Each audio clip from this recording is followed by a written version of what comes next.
electrophilic substitution reaction of the benzene. So, two types of reactions of the benzenes will be discussed here. Addition reaction and electrophilic substitution reactions. ये दो reactions benzene के ये reactions आज हम study करेंगे, ठीक है। उससे पहले रिएक्टिविटी पर इससे पहले भी हम बात कर चुके हैं और आज भी थोड़ा सा रिवाइज कर लेते हैं कि अगर अल्कीन की निस्बत हम बेंजीन को देख लें, फॉर एग्जांपल ये है एक alkyne CH double bond CH2, ठीक है। इस अल्कीन की निस्बत अगर हम इस बेंजीन को देख लें तो इसमें भी डबल बॉन्ड्स है और इसमें भी डबल बॉन्ड्स है, लेकिन ये वाला अल्कीन जो है ये ज्यादा रिएक्टिव है इस बेंजीन की निस्बत, और ये बेंजीन इस अल्कीन के निस्बत लेस रिएक्टिव मतलब स्टेबल है इसके निस्बत। और वजह उसकी क्या है? वजह ये है कि उमूमन इसकी रिएक्टिविटी इसकी पाई इलेक्ट्रॉन्स की वजह से है, ये तो हमें पता है। इसके अंदर जो पाई इलेक्ट्रॉन्स है उसकी वजह से इन अल्कीन्स के अंदर एडिशन भी होता है, सब्स्टिट्यूशन भी होता है, तो ये रिएक्शन पाई इलेक्ट्रॉन की वजह से है, ये बात क्लियर है। अब चूंकि रिएक्शंस इनकी रिएक्टिविटी वो पाई इलेक्ट्रॉन की वजह से है, तो अल्कीन के अंदर जो पाई इलेक्ट्रॉन है वो पाई इलेक्ट्रॉन लोकलाइज्ड है। लोकलाइज्ड मतलब उनका ठिकाना वो मालूम है कि कहां पर ये होंगे, इनका ठिकाना यहां पर है, तो जो रिएजेंट आ रहा है इसके साथ रिएक्शन कर रहा है वो इजीली यहां पर अटैक कर सकता है, क्योंकि उसको ठिकाना मालूम है कि पाई इलेक्ट्रॉन्स यहां पर मिलेंगे। लोकलाइज्ड, इसकी लोकेशन वो मालूम है, लोकलाइज्ड इलेक्ट्रॉन है, ठीक है। तो ये आसानी के साथ दूसरे रिएजेंट के साथ वो रिएक्ट कर सकता है, रिएजेंट आकर यहां पर अटैक कर सकता है और रिएक्शन करवा सकता है अल्कीन के साथ। अब जहां तक बात बेंजीन की अगर हम करें तो बेंजीन के अंदर हम रेजोनेंस स्टडी कर चुके हैं। रेजोनेंस मतलब बेंजीन के जो पाई इलेक्ट्रॉन्स है वो अपने पोजीशन चेंज करते रहते हैं। यहां पर है पाई इलेक्ट्रॉन तो थोड़ी देर बाद यहां पर होंगे, ये पाई इलेक्ट्रॉन थोड़ी देर बाद यहां पर होंगे और ये पाई इलेक्ट्रॉन थोड़ी देर बाद यहां पर होंगे, एंड अगेन द साइकिल। सो ये पाई इलेक्ट्रॉन जो बेंजीन के अंदर है, ये पाई इलेक्ट्रॉन जो बेंजीन के अंदर है वो अपनी पोजीशन चेंज करते रहते हैं।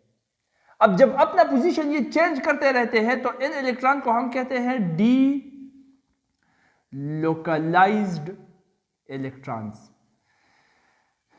अब डी लोकलाइज्ड इलेक्ट्रॉन्स का मतलब ये हुआ कि इन इलेक्ट्रॉन्स का ठिकाना मालूम नहीं है, ये इलेक्ट्रॉन कहां पर है किसी भी रिएजेंट, किसी भी केमिकल स्पीशी को मालूम नहीं है। तो जब भी कोई केमिकल स्पीशी केमिकल रिएक्शन की नीयत से इसके नजदीक आए तो वो उस पर अटैक नहीं कर सकता। क्यों अटैक नहीं कर सकता? क्योंकि अटैक वो करेगा कहां पर? अटैक करना पड़ेगा पाई इलेक्ट्रॉन्स के ऊपर, और पाई इलेक्ट्रॉन्स का लोकेशन मालूम ही नहीं है, वो डीलोकलाइज्ड है। तो इसलिए आसानी के साथ केमिकल स्पीशी इसके ऊपर अटैक नहीं कर सकता। इसके ऊपर कर सकता है क्योंकि इसके पाई इलेक्ट्रॉन का लोकेशन मालूम है, वो लोकलाइज्ड इलेक्ट्रॉन है, ये डीलोकलाइज्ड इलेक्ट्रॉन है। इसी वजह से बेंजीन की स्टेबिलिटी आम एक अल्कीन से ज्यादा है। आम एक अल्कीन बेंजीन की निस्बत ज्यादा रिएक्टिव है। तो अब जो रिएक्शंस हम स्टडी करेंगे बेंजीन की, जो कि एडिशन है अल्कीन में भी होता है, इलेक्ट्रोफिलिक सब्स्टिट्यूशन है अल्कीन में भी होता है, लेकिन यहां पर बेंजीन का जो रिएक्शंस हम स्टडी करेंगे एडिशन और इलेक्ट्रोफिलिक सब्स्टिट्यूशन रिएक्शंस, वो उस तरह से नहीं होंगे जिस तरह के एक आम अल्कीन के होते हैं। बात समझ में आ गई? मतलब एक आम अल्कीन हर एक किस्म के एडिशन रिएक्शन वो करवा सकता है, बेंजीन हर किस्म का एडिशन रिएक्शन नहीं करवा सकता। एक आम अल्कीन फॉर एग्जांपल अगर हम हाइड्रोजनेशन की बात करें तो नॉर्मल कंडीशंस के ऊपर एक कैटलिस्ट का इस्तेमाल करते हुए अल्कीन हाइड्रोजनेशन का रिएक्शन कर सकता है, हाइड्रोजन ऐड कर सकता है। लेकिन बेंजीन के साथ अगर हम हाइड्रोजन ऐड करना चाहे, बेंजीन का अगर हम हाइड्रोजनेशन करना चाहे तो वो इस तरह के आम कंडीशंस में नहीं होगा जिस तरह के अल्कीन्स का होता है। देखो यहां पर एक्सप्लेन कर लेते हैं थोड़ा बहुत। First edition reaction is that of hydrogenation. अब एक आम अल्कीन को अगर उठा लिया जाए तो आसानी के साथ उसका हाइड्रोजनेशन मतलब उसके साथ हाइड्रोजन हम ऐड कर सकते हैं सिर्फ कैटलिस्ट की मौजूदगी में। कंडीशंस वो इतनी चेंज नहीं करनी पड़ती। लेकिन बेंजीन की अगर हम हाइड्रोजनेशन करना चाहे, ये हुआ बेंजीन, मतलब 1,3,5 साइक्लोहेक्साट्राइन के साथ अगर हम हाइड्रोजन ऐड करना चाहे तो एक तो ये कि टेम्परेचर बिल्कुल बढ़ाना पड़ेगा तकरीबन 150 डिग्री सेंटीग्रेड तक, प्रेशर भी हाई करना पड़ेगा, हाई प्रेशर पर ये होगा, ठीक है, और कैटलिस्ट तो इस्तेमाल करना पड़ेगा, पीटी निकल वगैरह। तो जब हाइड्रोजन इसके साथ ऐड हो जाए तो इससे बन जाएगा साइक्लोहेक्सेन और इस तरह से हाइड्रोजनेशन हो जाएगा। तो ये एडिशन रिएक्शन है, इस तरह से होता है बेंजीन का, सिंपल, वेरी सिंपल, ठीक है। दूसरे का अगर हम बात करें तो कौन सा वाला उठा ले, शाबाश, addition of halogens, addition of halogens. अच्छा, हेलोजेंस भी बेंजीन रिंग के साथ ऐड हो सकते हैं और वो एडिशन होगी in the presence of sunlight. जिस तरह के सब्स्टिट्यूशन अल्केन के अंदर in the presence of sunlight होती है, इस तरह से बेंजीन के साथ भी अगर हम एक halogen for example chlorine add करवाना चाहे तो वो सनलाइट की मौजूदगी में होगा, क्योंकि सनलाइट के अंदर मौजूद है अल्ट्रावायोलेट लाइट और ये ultraviolet light activation energy provide करती है ताकि क्लोरीन बेंजीन के साथ ऐड हो जाए। तो 1 2 3 4 5 1 2 3 4 5 हर जगह पर एक एक क्लोरीन, हेक्सा क्लोरोसाइक्लोहेक्सेन बन जाएगा। बात समझ में आ गई? अच्छा, तो ये है एडिशन रिएक्शंस ऑफ बेंजीन। अब अगर सब्स्टिट्यूशन, इलेक्ट्रोफिलिक सब्स्टिट्यूशन रिएक्शन की बात करें, मतलब इलेक्ट्रोपाइल जो हमला आवर होता है, इलेक्ट्रोपाइल, इलेक्ट्रोफिलिक, इलेक्ट्रोपाइल अब हमला आवर होगा बेंजीन रिंग के ऊपर, सब्स्टिट्यूशन और सब्स्टिट्यूट करेगा, एक एटम को निकालेगा और उसकी जगह रिप्लेस होगा, उसकी जगह उसका तख्त वो खुद पकड़ेगा, ठीक है। तो यहां पर बेंजीन रिंग के अंदर जो हाइड्रोजन होता है उसको लात मारकर ये इलेक्ट्रोपाइल वो उसका तख्त वो पकड़ लेता है, उसकी जगह पकड़ लेता है। कैसे? देखो, सबसे पहले मैकेनिज्म को समझो, किस तरह से ये होता है mechanism. With in 3 steps, simple 3 steps electrophilic substitution reaction. सबसे पहले स्टेप में होता है इलेक्ट्रोपाइल फॉर्मेशन, इलेक्ट्रोपाइल बनेगा। किस तरह से? ये वो रिएजेंट है, केमिकल स्पीशी है जिसके अंदर इलेक्ट्रोपाइल और न्यूक्लियोपाइल दोनों जुड़े हुए हैं। कैटलिस्ट आकर इससे ये न्यूक्लियोपाइल छीन लेता है, ये न्यूक्लियोपाइल कैटलिस्ट छीन लेता है, तो पीछे रह जाता है सिर्फ इलेक्ट्रोपाइल और ये बन जाएगा न्यूक्लियोपाइल प्लस कैटलिस्ट। अब पहला स्टेप इलेक्ट्रोपाइल बन गया, ठीक है, बन गया। सेकंड स्टेप में क्या होगा? सेकंड स्टेप में दिस इलेक्ट्रोपाइल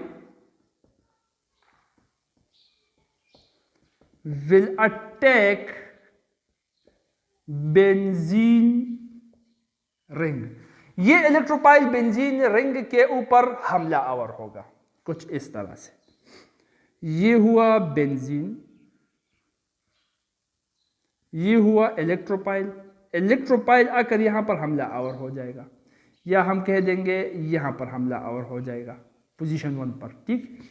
तो ये बन जाएगा हमारे साथ ये सब, देखो एक डबल बॉन्ड यहां पर, एक यहां पर, एक यहां पर। इलेक्ट्रोपाइल जब यहां पर आ जाएगा, हमें पता है कि हर एक कोने पर एक एक हाइड्रोजन ऑलरेडी मौजूद है, तो ये इलेक्ट्रोपाइल जो आ गया यहां पर, इसके साथ बॉन्ड बनाने के लिए ये पाई इलेक्ट्रॉन यहां से निकलकर यहां आ जाएंगे, तो इलेक्ट्रोपाइल बेंजीन रिंग के साथ अटैच हो जाएगा। अब चूंकि यहां से पाई इलेक्ट्रॉन निकल गए हैं तो यहां पर चार्ज आ जाएगा पॉजिटिव, और ये जो पॉजिटिव चार्ज यहां पर इस रिंग के ऊपर आया है, इसको अब हम कहेंगे कार्बोनियम आयन, और इस कार्बोनियम आयन के अंदर रीअरेंजमेंट होती है। ये पॉजिटिव चार्ज इस जगह पर नहीं रहता, ये भी डीलोकलाइज्ड होता है, कहा कभी यहां पर, कभी यहां पर और कभी यहां पर, क्योंकि यहां पर जो पाई इलेक्ट्रॉन्स है वो डीलोकलाइजेशन करते हैं। किस तरह से? इसी शेप को देखो, ये इस तरह से भी हो सकता है, ड्रा कर रहा हूं, फिर से गौर से देखो, ठीक है।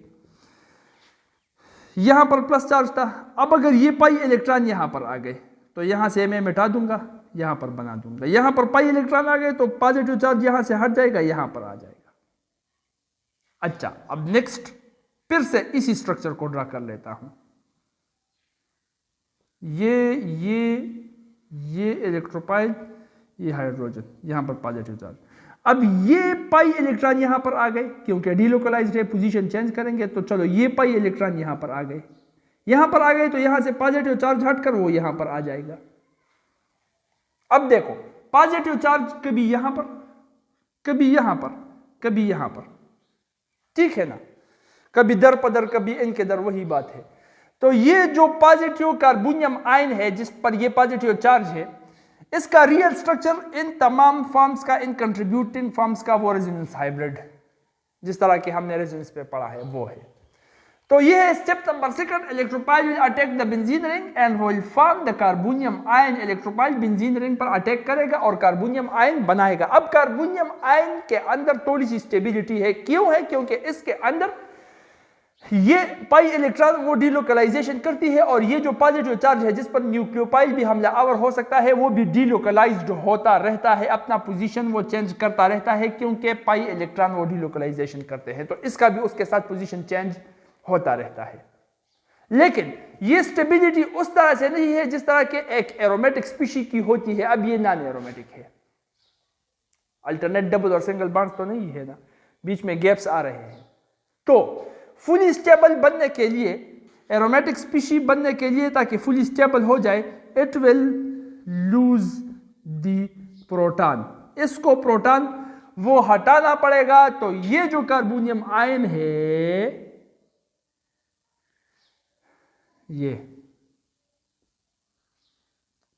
ये इस हाइड्रोजन को लात मार देगा, जा बेवफा जा, हमें बॉन्ड नहीं बनाना, ठीक है। तो यहां से हाइड्रोजन वो हट जाएगा।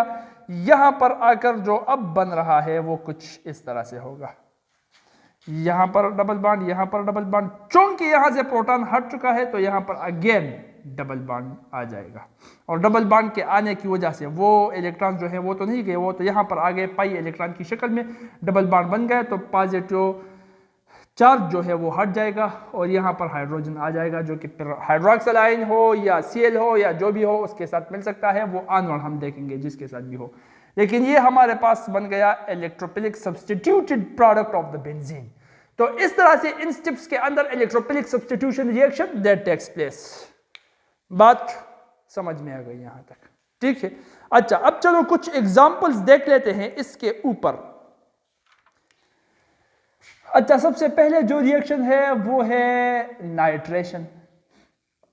नाइट्रेशन मतलब नाइट्रिक एसिड का बेंजीन के साथ रिएक्शन करवाना।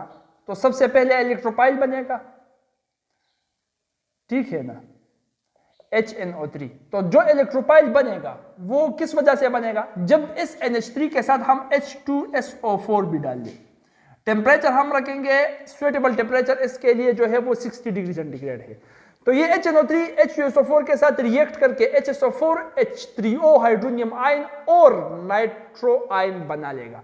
जो ये नाइट्राइड बन रहा है यही इलेक्ट्रोपाइल है। तो सबसे पहले स्टेप वो इलेक्ट्रोपाइल का बनना है, वो यहां से निकलेगा एज NO2 की शक्ल में। बात समझ में आ रही है ना? अच्छा, अब यही NO2 जो निकलेगा, ये NO2 हमला आवर होगा, इलेक्ट्रोपाइल हमला आवर होगा बेंजीन रिंग के ऊपर। तो यहां पर हमला और हम करा देते हैं कुछ इस तरह से। ये हुआ नाइट्राइट, उसने हमला कर दिया यहां पर, ठीक है। अब यहां पर जो पाई इलेक्ट्रॉन्स है ये यहां से हटकर नाइट्राइट के साथ बॉन्ड बना लेंगे, यहां पर हाइड्रोजन अपनी जगह रह गया। ये है स्टेप नंबर 2, कार्बोनियम आयन बन गया, ठीक है। अब कार्बोनियम आयन वही अपनी डीलोकलाइजेशन का कीड़ा निकालता रहेगा, पाई इलेक्ट्रॉन्स भी डीलोकलाइज्ड होंगे। आखिर में अपनी स्टेबिलिटी के हुसूल के लिए, एरोमेटिक स्ट्रक्चर बनाने के लिए वो हाइड्रोजन को भी हटा देगा। हाइड्रोजन जब यहां से हट जाएगा तो यहां पर ये जो इलेक्ट्रॉन्स थे हाइड्रोजन के साथ जो जुड़े थे वो यहां पर आ जाएंगे, डबल बॉन्ड बन जाएगा, तो पॉजिटिव चार्ज फिर से हट जाएगा। ये बन गया हमारे साथ जी नाइट्रोजन बेंजीन, नाइट्रोजन सॉरी ना, नाइट्रोबेंजीन बन गया। तो ये हुआ एक इलेक्ट्रोफिलिक सब्स्टिट्यूशन रिएक्शन। नाइट्रेशन इस तरह से होती है और नाइट्रोबेंजीन हमारे साथ बन जाती है। अच्छा, annual sulphonation number second, sulphonation.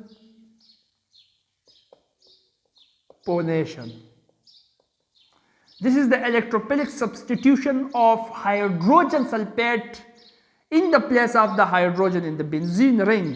So this one is the guy which is known as by the benzene, नाम तो सुना होगा बेंजीन। अब इसके साथ बात समझ में आ रही है ना मेरी? अच्छा, अब बेंजीन के साथ वो रिएक्ट कर लेगा सल्फ्यूरिक एसिड।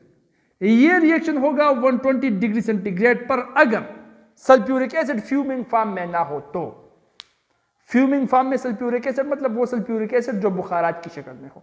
अगर बुखारात की शक्ल में सल्फ्यूरिक एसिड हो फिर 120 डिग्री सेंटीग्रेड के टेम्परेचर की हाजत नहीं है, फिर रूम टेम्परेचर पर भी हो सकता है। लेकिन अगर ये फ्यूमिंग स्टेट पे नहीं हो तो फिर टेम्परेचर हमको 120 डिग्री सेंटीग्रेड वो करना पड़ेगा और सल्फ्यूरिक एसिड सबसे पहले इलेक्ट्रोपाइल बना लेगा। इसका इलेक्ट्रोपाइल है SO3H। तो क्या पीछे रह गया? SO3 एक और रह गया। चलो ये भी देख लेते हैं आज, ठीक है। और एक H हट गया तो एक H पीछे रह गया, मतलब OH वो पीछे रह गया। SO3 इलेक्ट्रोपाइल बन गया। ये इलेक्ट्रोपाइल यहां पर सेकंड स्टेप हमला आवर हो जाएगा, ठीक है ना। बांग्लादेश पर ये हमला आवर हो चुका है। तो चलो ये हुआ हमला हाइड्रोजन सल्फेट का, एलियन जमीन पर हमला आवर हो चुका है। ये हुआ एक बांड, दूसरा बांड, तीसरा बांड। जब एलियन यहां पर आ चुका है, हाइड्रोजन ऑलरेडी मौजूद है, तो यहां पर जो हमारा माल था पाई इलेक्ट्रॉन वो इस एलियन ने कब्जा कर लिया और यहां पर हमारे साथ बच गई गरीबी, पॉजिटिव चार्ज। पाई इलेक्ट्रॉन यहां से यहां आ गए ताकि हाइड्रोजन सल्फेट के साथ बाढ़ बना सके, तो पॉजिटिव चार्ज यहां पर रह गया। वो वही फिर डीलोकलाइजेशन का किस्सा। अच्छा, आनोड वो इस प्रोटॉन को लूज कर देगा। जब ये प्रोटॉन लूज होगा, हट जाएगा, तो यही ये जो इलेक्ट्रॉन थे वो यहां से हटकर यहां पर आ जाएंगे। ये पॉजिटिव चार्ज भी हट जाएगा और वो जो H हट गया है ना, वो H यहां पर जो था वो इस OH के साथ मिल जाएगा और H2O बना लेगा।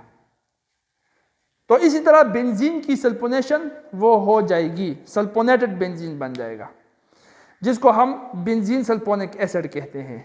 बात यहां तक भी समझ में आ गई? चलो ठीक है, this is benzene sulphonic acid, ठीक है। नंबर थर्ड इज क्या है यार, देख लो जरा, हेलोजिनेशन, जो कि है क्लोरीनेशन। इनफैक्ट यहां पर halogenation is the electrophilic substitution of the halogen to substitute the hydrogen. For example, if we take chlorine, the chlorine will substitute the hydrogen to replace it, to take its place inside the benzene ring. Such type of electrophilic substitution for the halogen is known as halogenation.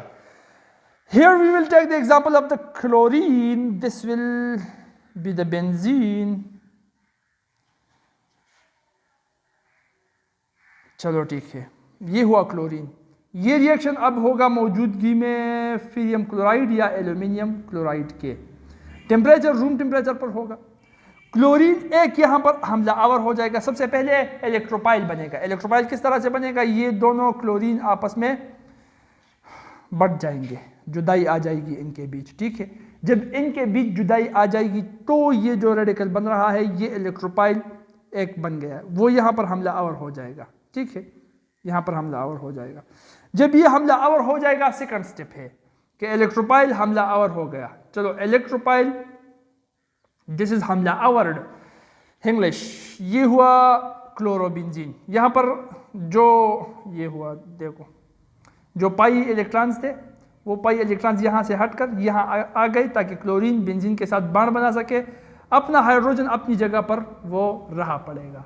यहाँ पर फिर से आ गया positive charge, positive charge, फिर से delocalisation का किस्सा, वो डीलोकलाइज होगा, लेकिन खुद को एरोमेटिक स्पीशी बनाने के लिए ये हाइड्रोजन लूज करेगा। हाइड्रोजन भाईजान जब चला जाएगा, ये इलेक्ट्रॉन, ये जो बांड रह गया है पाई इलेक्ट्रॉन, ये वापस यहाँ पर आ जाएंगे और ये पॉजिटिव चार्ज वापस से हट जाएगा। फिर से बन गया क्लोरोबेंजीन, सब्स्टिट्यूटेड बेंजीन बन गया है जो है क्लोरोबेंजीन। और वो जो हाइड्रोजन बाईजान हट गया है वो दूसरे क्लोरीन के साथ रिएक्ट करेगा और HCl बनाएगा, हाइड्रोक्लोरिक एसिड। तो ये हुए कुछ examples, the electrophilic substitution of what, of benzene. इस तरह से इलेक्ट्रोफिलिक सब्स्टिट्यूशन रिएक्शन बेंजीन के रिएक्शंस होते हैं।